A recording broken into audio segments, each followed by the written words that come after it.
그날도 우편함 앞에 서 있었어요.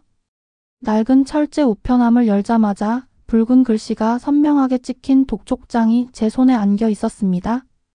납부기한 초과 즉시 납부 바랍니다. 순간 심장이 미친 듯이 뛰었어요. 가슴이 답답해서 숨을 쉴 수가 없었고 손끝은 얼어붙은 듯 떨렸습니다. 저는 그냥 서러워서 그 자리에서 한참을 멍하니 서 있었어요. 세상은 무심하게 돌아가는데 왜 제 발걸음만 늘 제자리인지 억울하기도 했습니다. 남들은 다 잘 살아가는데 왜 나만 이렇게 매달 심장이 터질 듯 뛰며 월세 걱정을 해야 하나 싶었어요. 집으로 돌아가는 길 발걸음이 무겁게 느껴졌습니다. 머릿속에는 집주인의 차가운 목소리가 맴돌았어요. 이번에도 밀리면 방 비워주세요. 더는 못 봐줍니다. 그 목소리를 떠올리니 치가 떨렸습니다. 제가 얼마나 발버둥치며 살아가는지 누가 알기나 할까요? 문을 열고 들어서자 아이들이 환하게 웃으며 맞아주었어요. 순간 눈물이 왈칵 쏟아질 뻔했지만 꾹 참았습니다. 아이들에게는 제 불안한 모습을 절대 보여주고 싶지 않았어요. 엄마, 오늘 뭐 먹어요? 그 작은 목소리가 제 심장을 또 한 번 쿵 하고 울리게 했습니다. 그래, 내가 이렇게라도 버텨야지. 하지만 제 속은 이미 무너져 내리고 있었어요. 그때는 몰랐습니다. 이 심장이 요동치는 날들이 단순히 가난과 서러움 때문만은 아니라는 걸요. 앞으로 벌어질 더 큰 진실과 배신, 그리고 뜻밖의 반전을 저는 아직 알지 못했어요. 그날 밤 저는 불 꺼진 부엌에 홀로 앉아 있었어요. 아이들이 자고 난 뒤에 고요는 늘 저를 더 외롭게 만들었죠. 싱크대 위에 놓인 낡은 전기밥솥에서는 쌀뜨물 냄새가 희미하게 풍기고 있었고 제 앞에는 밀린 공과금 고지서와 월세 독촉장이 차곡차곡 쌓여 있었습니다. 고개를 떨군 채 숫자를 세다 보니 눈앞이 핑 돌았어요. 도대체 어디서부터 이렇게 잘못된 걸까 자책감이 밀려왔습니다. 남편은 안방에서 술 냄새를 풍기며 드러누워 있었습니다. 한때는 든든한 기둥이라 믿었는데 사업에 실패한 뒤부터는 점점 무너져 내렸어요. 당신이 조금만 더 버텨주면 내가 다시 일어날 수 있어. 그 말에 속아 수년째 함께 버티고 있지만 남편의 눈빛에서는 더 이상 의지가 보이지 않았습니다. 그저 현실을 피하려 술에 의존하는 남자일 뿐이었어요. 저는 하루 종일 사무실에서 일하고 퇴근 후에는 아르바이트까지 뛰며 겨우겨우 버텼습니다. 하지만 아무리 노력해도 항상 제자리였어요. 직장에서는 나이 많다고 눈치 주고 아르바이트 자리에서는 젊은 사람들과 비교당하며 서러움을 느꼈습니다. 그래도 가족을 위해서라면 못할 게 없다고 생각했어요. 그런데 그런 제 고생을 가족조차도 알아주지 않는 것 같아 억울함이 목까지 차올랐습니다. 며칠 전에는 큰애가 학교에서 울고 돌아왔습니다. 교실에서 친구들이 너네 집 곧 쫓겨난다며? 라며 놀렸다는 거예요. 아이 얼굴이 분홍빛으로 달아올라 있는데 제 가슴은 찢어지는 것 같았어요. 엄마가 잘못했구나, 미안해. 입술 끝까지 올라왔지만 끝내 말하지 못했습니다. 차마 아이에게 제 무능함을 고백할 수 없었거든요. 친정에도 기대기가 어려웠습니다.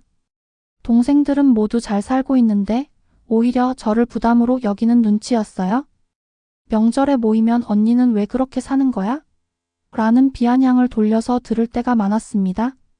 친정엄마는 늘 너도 동생들처럼 좀 살지, 왜 내 팔자는 늘 그 모양이냐라고 말했어요. 그 말이 칼처럼 박혔습니다. 누구보다 위로가 필요한 순간에 가장 가까운 사람들에게서조차 비난만 받으니 숨이 막혔습니다. 그날따라 집주인에게 전화가 왔습니다. 저는 떨리는 손으로 휴대폰을 집어들었어요.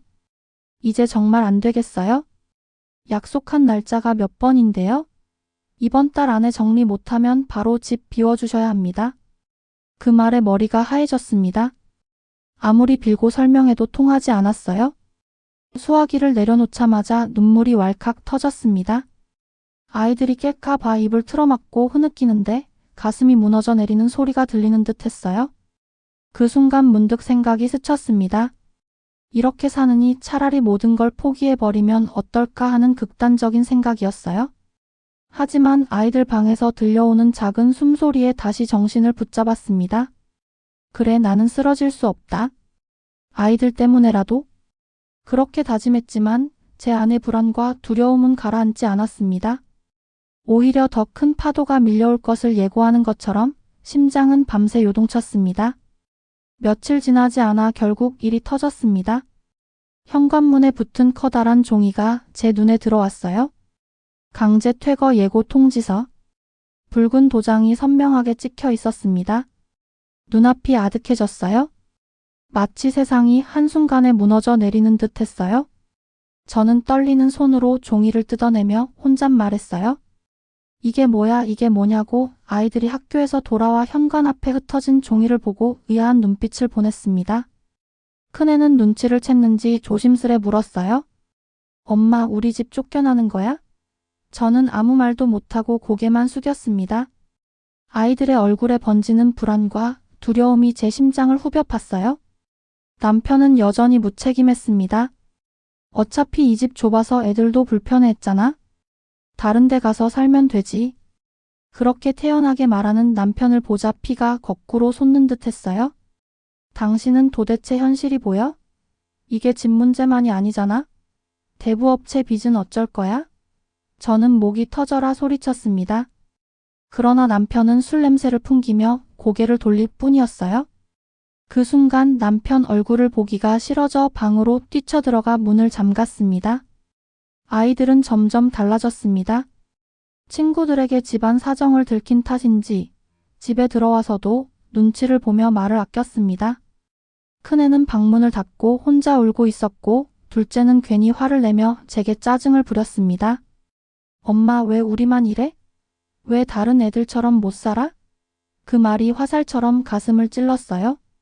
저는 꾹 참다 결국 아이 앞에서 무너져 울고 말았습니다. 몸도 버티지 못했어요.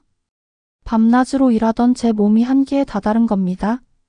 어느 날 회사에서 서류를 정리하다가 갑자기 눈앞이 핑 돌더니 그대로 쓰러져 버렸습니다. 동료들이 급히 병원으로 옮겼지만 의사는 차갑게 말했어요. 스트레스와 과로가 겹쳐서 위험한 상황입니다. 치료를 위해 입원해야 합니다. 하지만 저는 웃음밖에 나오지 않았습니다. 입원비조차 없는 처지였거든요. 그날 밤 병실 창가에 앉아 창밖 불빛을 바라보며 울었습니다. 나는 왜 이렇게까지 살아야 하는 걸까? 차라리 사라져버리면 이 고통도 끝날까? 아주 잠깐이었지만 그런 극단적인 생각이 스쳐 지나갔습니다. 그러나 다시 아이들 얼굴이 떠올랐습니다. 아직 어린 그 아이들을 두고 떠날 수는 없었습니다. 그 생각에 눈물이 더 쏟아졌습니다. 퇴원 후 집에 돌아오니 집안 공기는 더 무겁게 가라앉아 있었습니다. 남편은 여전히 무책임했고 아이들은 저를 원망하는 눈빛을 보냈습니다. 친정에 도움을 청하려 전화를 걸었지만 동생은 한숨을 쉬며 말했어요. 언니, 또 돈 얘기야? 우리도 힘들어. 이제 제발 좀 알아서 해. 차갑게 끊긴 전화기 소리에 저는 바닥에 주저앉아 울부짖었습니다. 저는 더 이상 어디에도 기댈 곳이 없었습니다. 세상에서 완전히 버려진 느낌이었어요. 눈물로 얼룩진 얼굴로 거울을 바라보며 속으로 되뇌었습니다. 이제 끝인가 봐. 나한테는 희망이라는 게 없는 건가 봐. 심장은 여전히 쿵쾅대며 제게 잔혹한 현실을 새겨주고 있었습니다. 어느 날 저녁 집주인이 직접 찾아왔습니다. 무뚝뚝한 표정으로 신발을 벗지도 않은 채 거실로 들어와 앉더니 냉정하게 말했어요. 더는 못 기다리겠어요? 다음 주까지 방 비우세요? 안 그러면 법적으로 처리할 겁니다. 그 순간 제 온몸에 피가 거꾸로 솟는 것 같았어요. 아이들 앞에서 체면이고 뭐고 다 무너졌습니다. 저는 두 손을 모아 애원했어요. 조금만, 정말 조금만 더 시간을 주세요. 저도 어떻게든 마련해 보려고. 그러나 집주인의 얼굴에는 단단한 벽처럼 냉정함만이 남아 있었어요. 그 후 소문은 더 커졌습니다. 이웃들 사이에서는 이미 제가 밀린 집세 때문에 쫓겨나는 여자로 알려져 있었어요. 계단을 오르내릴 때마다 들리는 수군거림에 귀가 다 타들어가는 것 같았습니다. 등 뒤에서 들려오는 목소리들, 저 집 애들이 불쌍하다. 남편은 뭐 하는 사람이래? 그런 말들이 칼처럼 꽂혔습니다.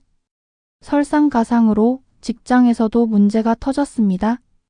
상사가 제게 서류 착오를 뒤집어 씌우며 사람들 앞에서 호통쳤어요. 사실은 제 실수가 아니었지만 이미 찍힌 낙인은 지워지지 않았습니다. 이 나이에 회사라도 다니는 걸 감사하게 생각해 그 한마디에 자존심이 산산조각 났습니다. 도저히 고개를 들 수가 없었어요. 그리고 마지막 남은 희망마저 무너진 건 남편의 진짜 얼굴을 알게 되었을 때였어요. 술에 취해 잠든 남편의 휴대폰에서 수상한 메시지를 발견했습니다. 당신 이번 달엔 꼭 보내줘야 해요.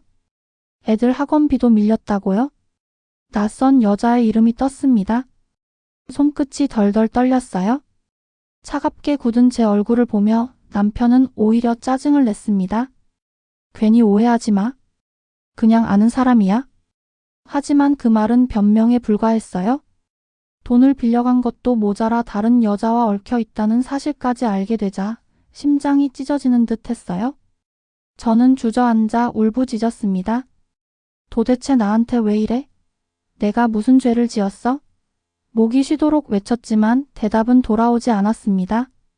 남편은 술 냄새 풍기며 등을 돌리고 아이들은 방문을 닫은 채 아무 말도 하지 않았습니다. 그 순간만큼은 세상 누구도 제 편이 아니라고 느껴졌습니다. 밤새도록 눈을 감지 못했어요. 쏟아지는 눈물 속에서 천장만 바라보며 생각했습니다. 여기가 끝이구나. 이제 나는 더는 떨어질 곳도 없는 거구나. 그리고 이상하게도 그 끝이라는 감각이 오히려 저를 무섭게 만들었습니다. 바닥을 쳤다고 생각했는데 아직 더 깊은 어둠이 기다리고 있는 것만 같았어요.